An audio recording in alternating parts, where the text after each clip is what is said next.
You're listening to the Fusion Patrol Podcast.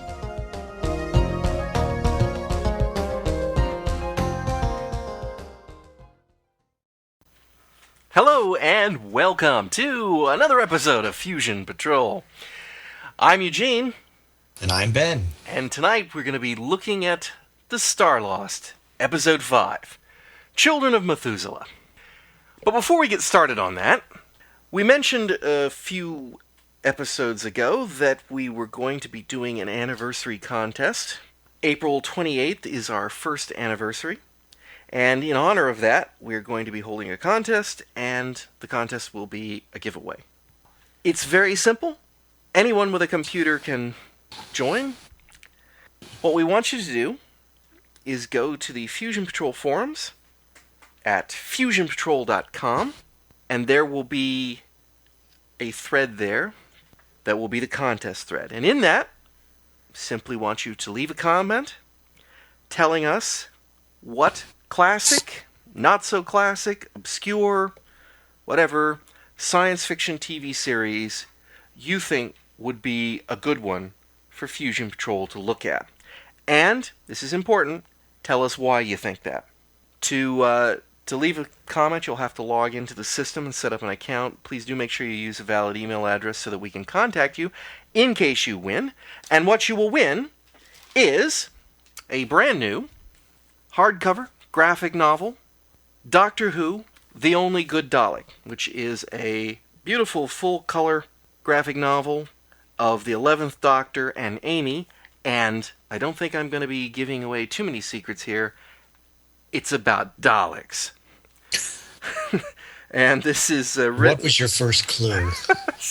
One of those sneaky names.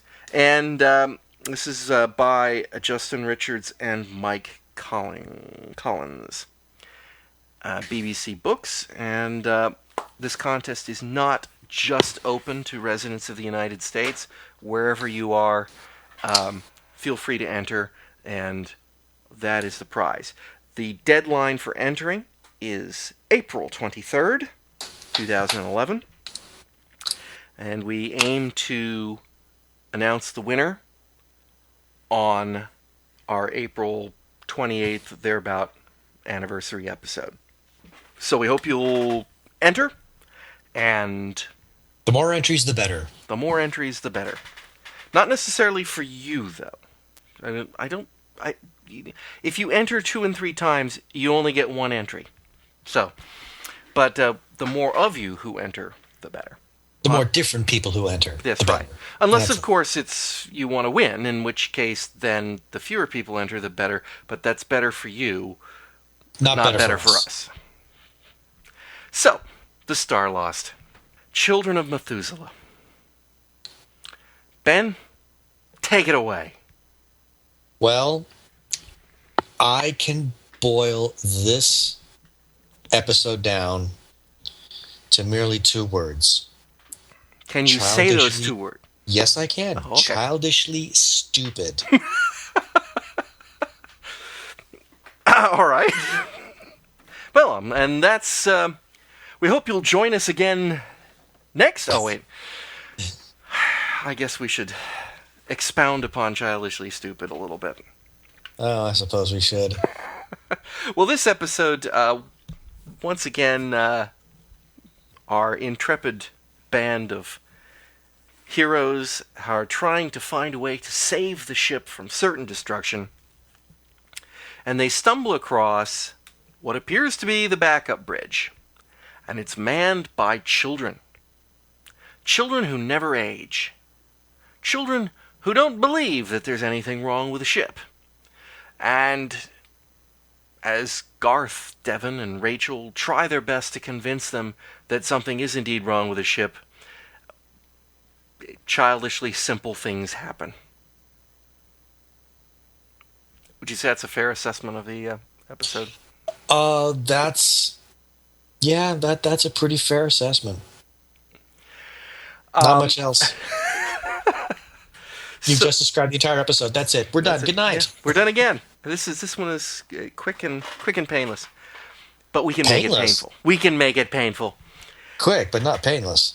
So I did have a couple of couple things along throughout the course of the episode that kind of caught my eye that I think really do tip us off to it's not just the childishness of the I think I mentioned on an earlier episode that there's a rumor, and I'm sure that it's just a malicious rumor and that there's no truth to it.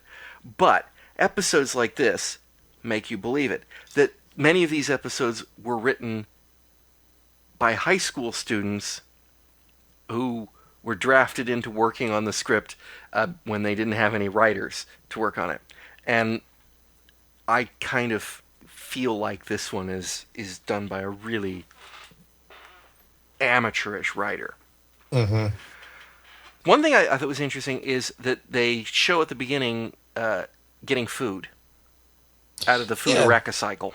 Yeah, there was some kind of food replicator, food synthesizer device there. Nice that they figured it out. Yeah, I assume they don't get those back in Cypress Corners, but we now know, because we have seen them eating, but this is the first time we really see where they get that from. Food. And yet, if you'll recall, the cavemen living in the hallway were almost certainly cannibals who were starving. Yeah. But here we just see all you have to do is to walk into one of these rooms and get some food out of the machine. Devin comes barging in. He's like, "I found the backup bridge!" Woohoo! And with great certainty, I might add. With great certainty, that's right. And Garth's like, "How do you know?" "Well, I'm pretty sure." But, when they get there, I don't see any obvious sign. It's a locked door. Yeah. It's a locked door that their key doesn't open. And I think it's quite funny because Devin puts his key in the door. This is an example of just stupid direction writing. But Devin puts his key in the door, and the door doesn't open. So what does Garth do? He takes the key from Devin and puts it in the door, and it still doesn't open. I mean, the magic doesn't work for either of them, apparently. No. So then he takes one of the bolts from his crossbow and jams it in there until he shorts it out, and the door opens. How ridiculous is that? It's pretty lame. And it short circuits it, and I think, and Garth even says, "I'll try to short circuit." It's like, does he even know what a circuit is, let alone a short circuit? That's the thing that really puzzled me. Here he is talking about short circuiting this, and he certainly seemed to have an idea on how to, or at least jimmy the lock. But I kept thinking, okay, in Cypress Corners, yes, there was some evidence of technology that was around them in terms of some of the torches that were set out for lights. But aside from that, everything else seemed... I know we've kept coming back to Amish. Mm-hmm. We've always described them as being Amish-like, and they certainly give that appearance in terms of whatever technological knowledge they have. So for Garth to all of a sudden suddenly say, let me try and short-circuit this, I thought was, someone's gotten an education since leaving Cypress Corners. Yeah. Inside the room, they encounter children. Numbered children, which makes it very convenient. Each one of them has a big number on their clothes, which you have to wonder, when they wear out, does the computer make new numbered clothes for them, or...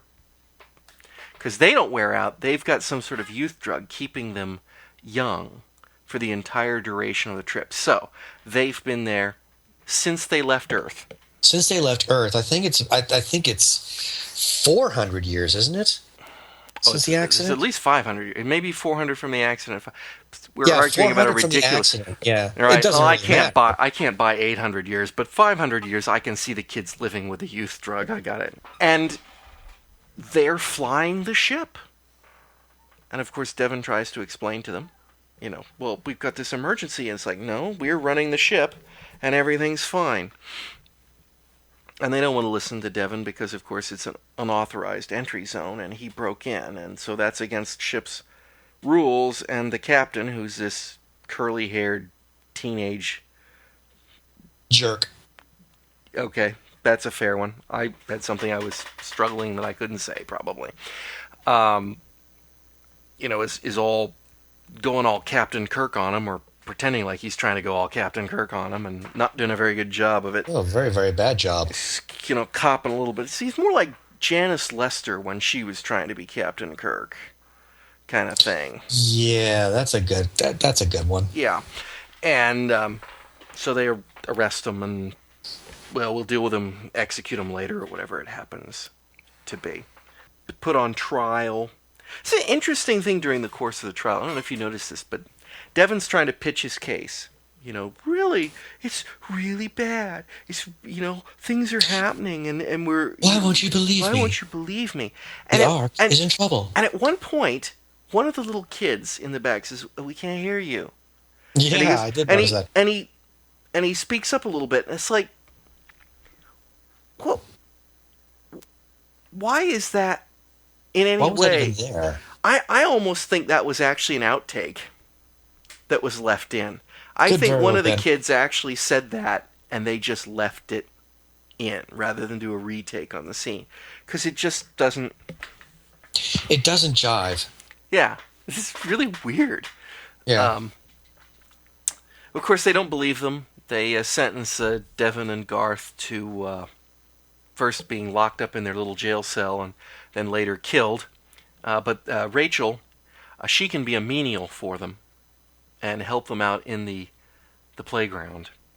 I forget what they call it, the rest area, but it's where they go to have their brains plugged into the internet or whatever it is and given playful stimulation so that they don't get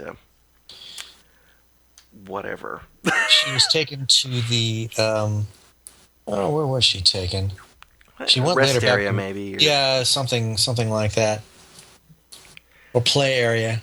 Yeah, I forget what they call it. It doesn't really matter what they call it. It's Yeah. just a room where they jack the kids into a helmet and give them a little time where they... The play center. Play center, yeah. I know this is one of your favorite scenes. You want to tell them about it? Rachel...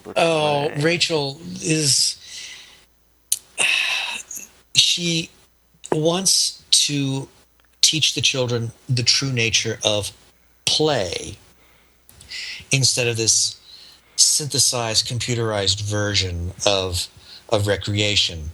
So she's trying to instruct the officer on duty, and she's like, "Well, show me." Well, you need to have someone who's blindfolded. Show me. Okay, you need a blindfold here. Yeah, Well, there's a blindfold sitting. It's the only thing in the entire room that isn't bolted down. Right. And there just happens to be one there. A blindfold. Amateurish Very production. convenient. Yeah. So then she says, well, now the person who's blindfolded has to catch someone and identify who it is. 4. Play. Yeah. So he grabs it. Who is it? 7. He says, but that's not how it's done. And she starts crying. Oh, yeah. And I thought, now I know why Eugene refers to her as Drip. Well, it's that, and it's like, we don't have the right to wake these people up. They could die. They're going to die when the ship, she's just got this really... She has this, I don't know what kind of... stupid attitude. Well, then again, cow. like in Goddess of Calabria, in that episode, well, where are the mommies? She's a simpleton. There's no doubt that she's a simpleton. And there's a scene in this where one of the girls is explaining to them how they're given these youth drugs and they're kept young until they arrive, and they're really looking forward to when they get to the new planet so that they can go off the youth drugs, grow older, and raise families on the new planet. And Rachel just kind of gets this look on her face, and she just looks all misty-eyed at Devon, and she holds Devon's hand. You can actually almost, this may be the greatest piece of acting ever, because you can actually hear the sound of an egg drop inside her uterus.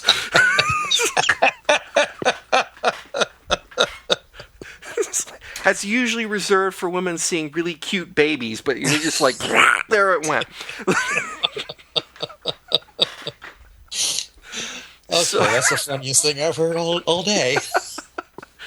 So, anyway, they, I don't know, that doesn't go anywhere. You finished it right there. There's nowhere left to go after that. They lock Devon and Garth up in what's obviously a jail cell because it's got Star Trek style force field barrier on it. But whoever designed the Ark left the control panel on the inside of the cell. Just one little turn it with a screwdriver and up go the doors. Well, I guess, without the benefit of having a sonic screwdriver, they have to give them some way to get out. Yeah. During their time on the bridge, there's an emergency that occurs. And when they try to convince the captain that the ship's not fine, and the captain, shows them all the instruments and says, here, course, and this, and, check the plot, and everything's fine, and engine's running. Well, and you bring up a good point. There's one scene that I thought was just downright bizarre.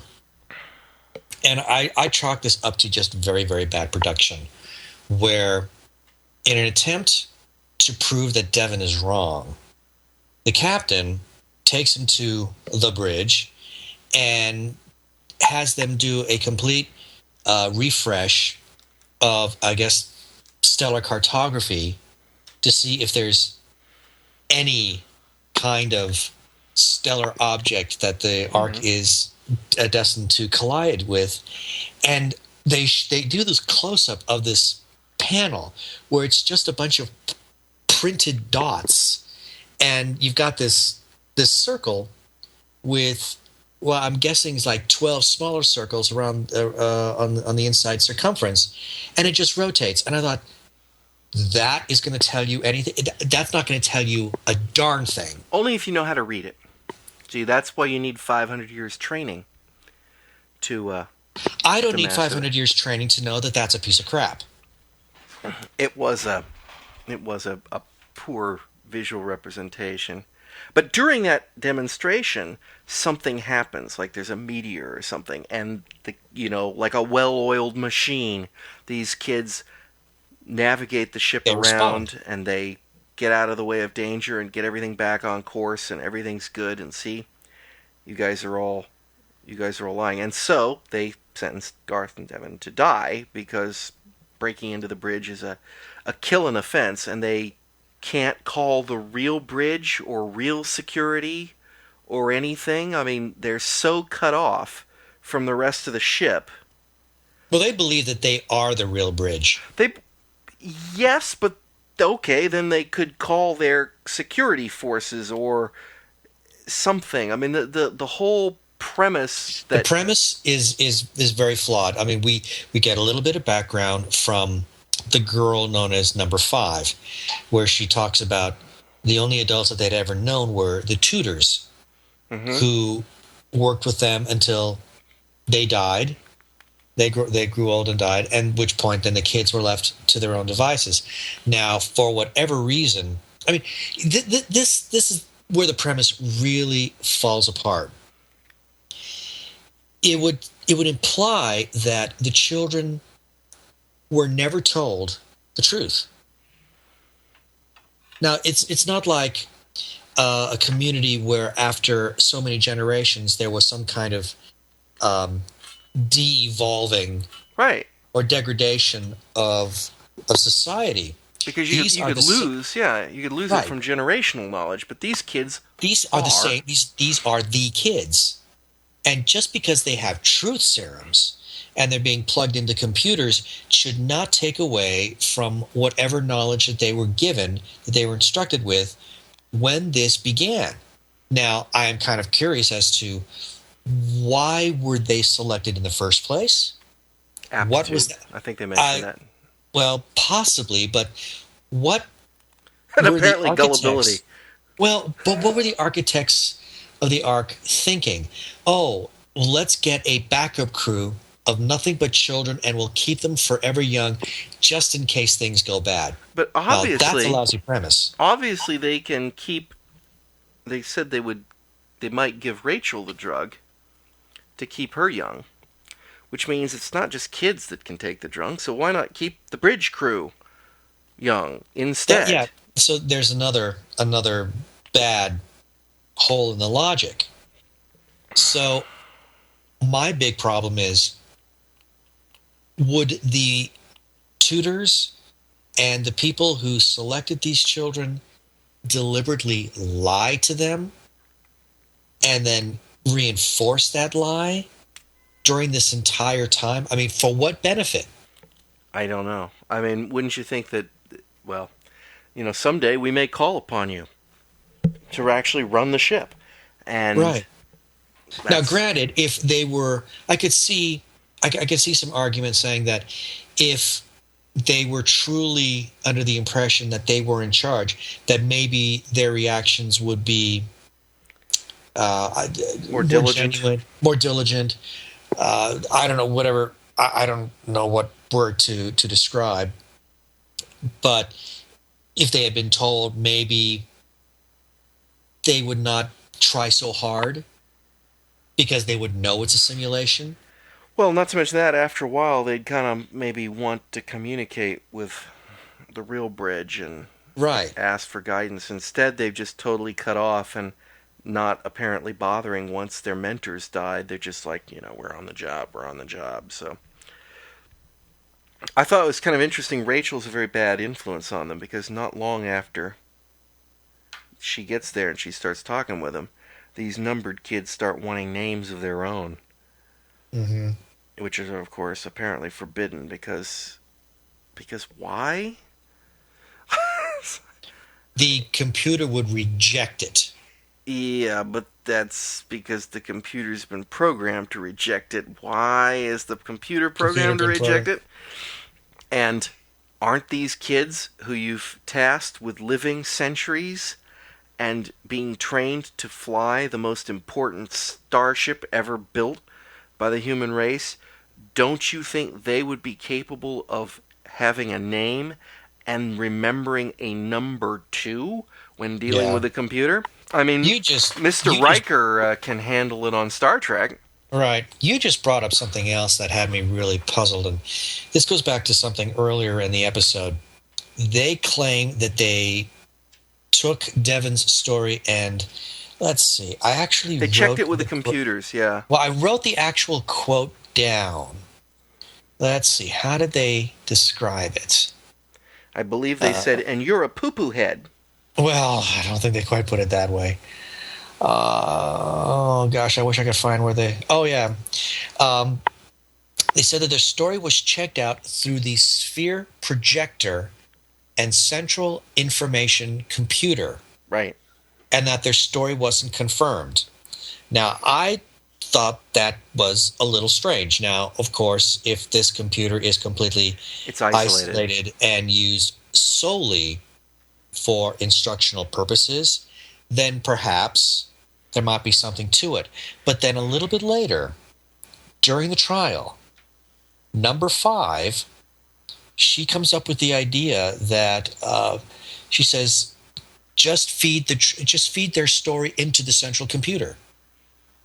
Well, didn't you already do that? So there's this, like, whoever was writing completely forgot what they had written earlier in the episode. Yeah.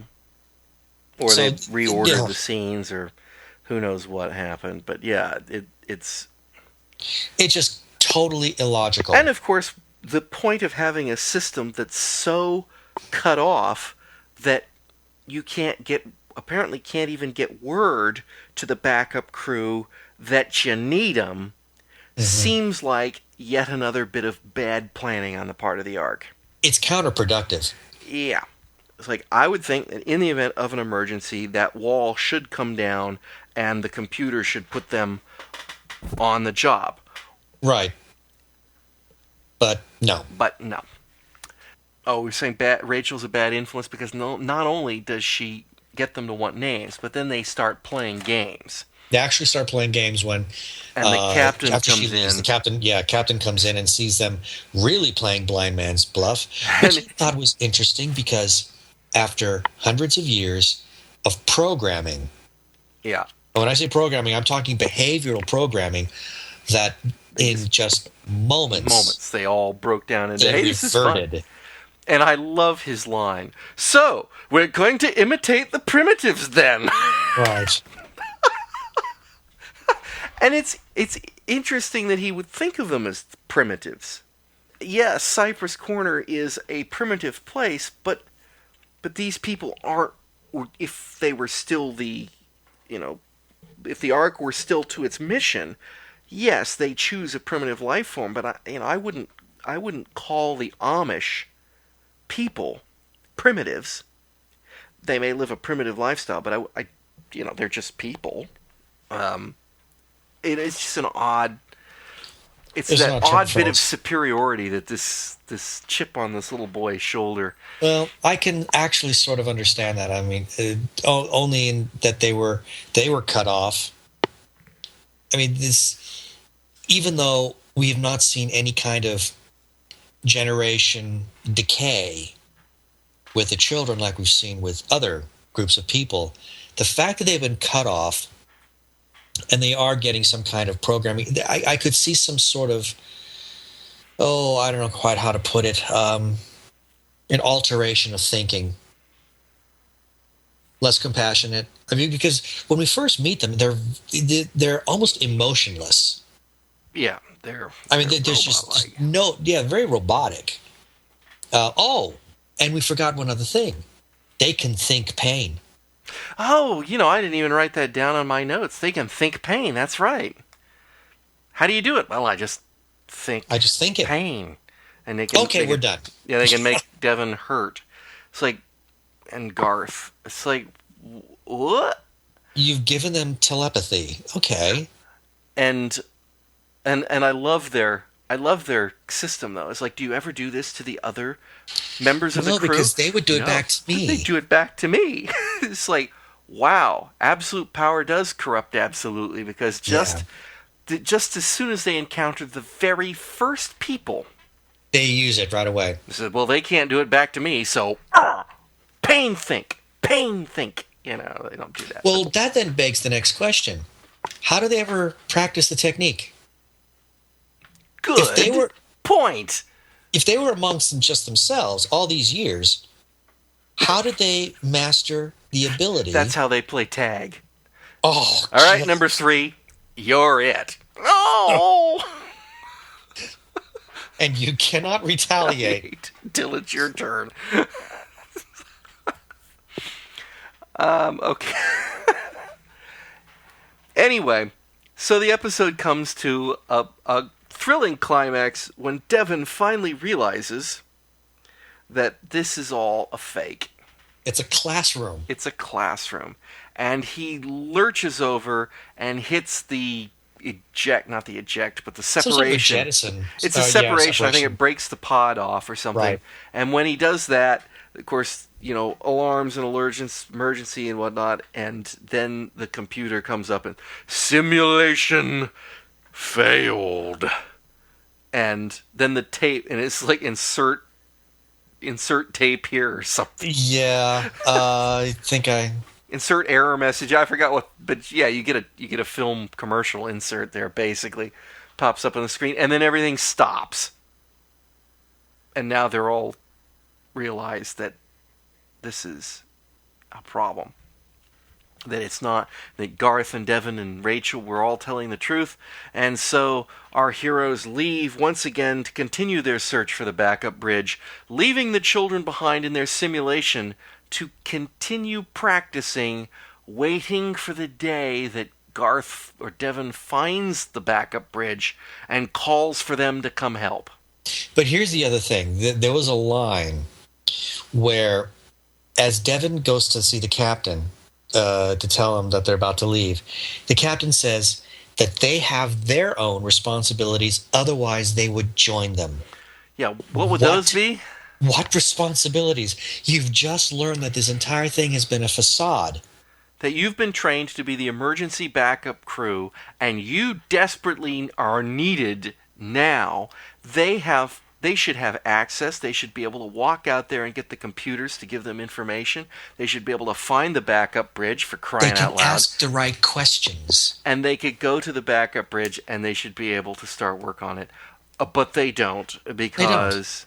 They have they have their own responsibilities, and I keep thinking, what are those responsibilities? I mean, you've had their responsibility is to keep Devon, Garth, and Rachel from being totally worthless. Because if anybody else ever joins them on the quest, then they will be useless.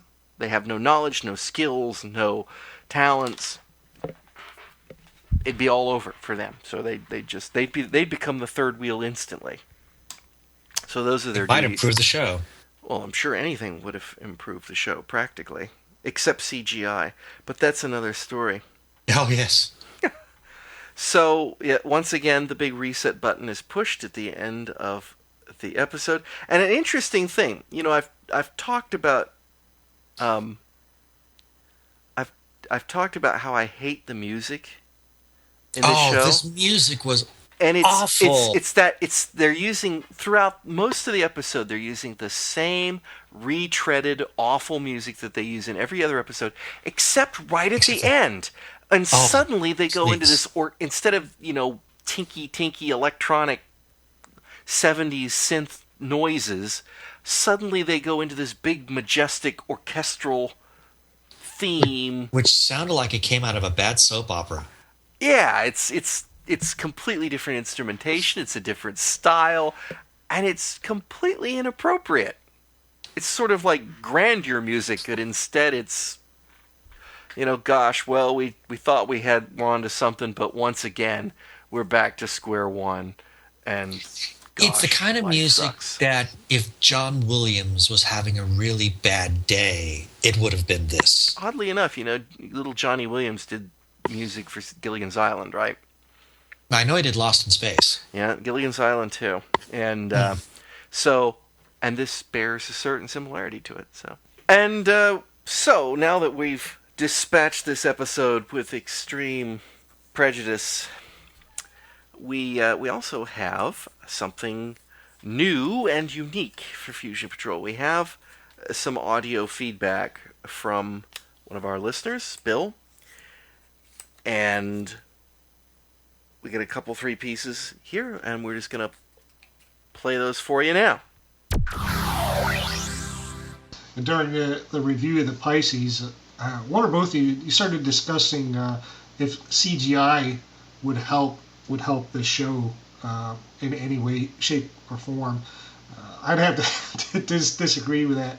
I know it was 2 years ago, CBS did something similar with Star Trek, the original series, where they took CGI and replaced all the model shots, and some of the other special effects were updated as well. But all the original acting was included. If you were to do something similar with the Starlost, you'd end up with a bad show with great special effects, essentially. I went on, in my original email response about this, I said, again, getting back to Sid and Marty Krofft and Far Out Space Nuts, if you could digitally insert, what was his name, Honk, into it, and maybe overlay a laugh track, you could probably change the format of the show to a comedy, which would probably do us a slight better in a performance-wise in the ratings as opposed to its original format. But I don't think that'll ever happen, though. Okay, Honk. Honk. That's. I had actually forgotten Honk in Far Out Space Nuts, but I can actually kind of see him taking over for Rachel. That would improve the show. An improvement for the show. We should at least in our defense, though, say, Bill, I hope no one took it seriously when we were suggesting that CGI would ever be a good idea in the Starlost. I was being sarcastic. We were just joking. Very, very sarcastic. And Bill also has this to say. Every time I watch an episode of Starlost, I always come to the realization it reminds me of other shows in some aspects, particularly when we always talking about continuity. And one show that always comes to mind is Gilligan's Island. And just like in the Starlost, we have this group that's stuck in this certain situation, and they come close to solving it in each episode. And at the end of the episode, they're no closer than they were in the beginning. And the previous episode, and doesn't apply. The next episode, it's as if nothing had ever happened before, and it just comes around. It's like the Starlost. One aspect here, like in the Pisces, when they're on the bridge trying to repair some equipment, the captain of the Pisces makes a comment, "We have no schematics. Even the builders couldn't understand it." Well, in the previous episode, they had access to all the schematics in the library that they maintained there, but no reference or attempt was made to go back and address that issue. And yes, and yes, I guess. Can't argue with any of that. It is Gilligan's Island in space without the laugh track. You know, it's missing a couple important things. I mean, we could make this better with the professor. We could certainly have someone smart on the in that crew. We could certainly make it better with Ginger. And I have to say, just for the record, when I was a kid growing up watching Gilligan's Island, I just did not appreciate Ginger for what she was, and now I do, and I think she would have made especially next to Rachel. Yeah, I seriously could appreciate her a lot. I think Garth would probably appreciate her a lot too. Oh, I'm sure. So it's the Gilligan's. I imagine there's probably a term for it somewhere in writing. It's the Gilligan's Island effect, where you just completely and utterly forget everything from one episode to the next. And you know, these aren't the only shows. Other shows, heck, Star Trek does it. Yeah. I mean, how many times could they have destroyed whatever it is with the transporter, like they did A Wolf in the Foal? Well, Nomad, they just beamed out into space and it self-destructed. He was self-destruct. But you're right. In Wolf of the Foal, they just dispersed him out into space. Right. Well, you know, let's face it. The transporter is the most incredible weapon the universe has ever made. Something that can disperse all matter. So, you know, anything from the Genesis device in Star Trek II to... Oh, I complain about that one bitterly. And anything. Think, well, we'll just beam over and disable it. You can't. Well, then we'll just beam it into atoms. You know? So... Well, to be fair, now you did bring up a point. Yes, a lot of shows had that discontinuity. That's different writers.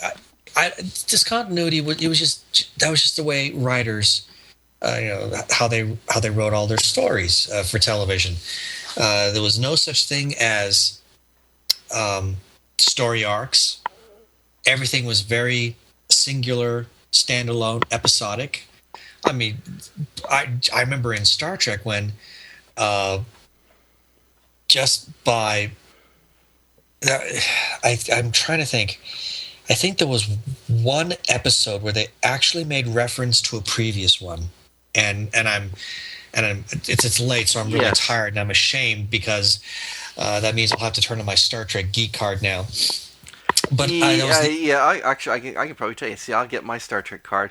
It was on Eminiar 7, and Kirk says to Spock, on some other planet, you were able to make the guard do something, and they were referring to... Oh, right.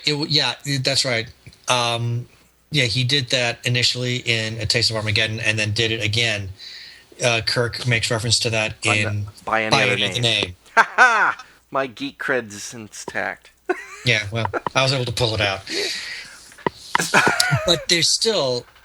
Star Trek did not rely on any kind of continuing storylines. Right, they're just going from place to place. But Because that's just the way writers they just wrote. needed See, the thing is, you would probably have if Star Trek had been about a ship traveling around the seas, let's say Captain Cook's time, then they would have had consistent technology and they would have had consistent use of technology because it's real stuff and people would have real grasp of it. But when you get into that wild and crazy outer space stuff, we can just do anything. And so they lose the consistency with the very technology that makes the show different, and that's why the transporter can be used different ways from one episode to the next. And yeah. But the point is that having standalone episodic television was the norm. The difference is that there was at least consistency. For the most part. Okay, yeah, the whole issue of the transporter for Star Trek, I mean, that's kind of a little bit of concern for some people. But I would say largely Star Trek remained faithful within itself. Starlost doesn't even do that. I mean, even though there is this discontinuity, it is stupid discontinuity. There's no... They find the worst elements of their episodes or the worst episodes of continuity and then toss those out the window. Mm-hmm. So you end up with this very disjointed television series. I don't know how else to put it. Yeah, and unfortunately it's a television series because it has a quest, basically, that by its very structure you kind of have to have this sort of making progress. So even though it's before the days of story arcs, it's this is one that would beg for one. Yeah, it's laying one in front of you. And I think Ellison's original notion was that they were going to go from dome to dome, and the domes were isolated, and so the adventure that they would encounter was really nothing to do with getting the ship going. It was probably more likely in fixing what was going on, whatever issue they were deling with at that particular and making location. allies for when the day comes when they can right, and then maybe every so often give a nugget to the story arc to kind of nudge it forward just a tiny bit. Yeah, but for the most part it was going to be an anthology series, right? Really, which is a far cry from what we have now. And so I think that's enough feedback for tonight's episode. We want to remind you, contest rules and information will be up on FusionPatrol.com if you didn't hear them at the beginning of this podcast.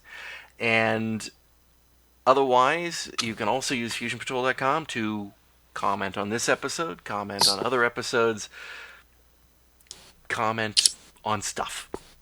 And that's about all we have time for the stomach for Starlost tonight. So until next time, I hope you'll join us again on Fusion Patrol. Cheers. You've been listening to the Fusion Patrol podcast, a production of Lone Locust Productions. Join us on our new discussion forums at FusionPatrol.com. Find us on Facebook or follow us on Twitter, username Fusion Patrol. You can also send us feedback by email at feedback@FusionPatrol.com. If you'd like to support Fusion Patrol, please leave us a review on iTunes. Fusion Patrol's theme music is Fight the Future by Amberwolf.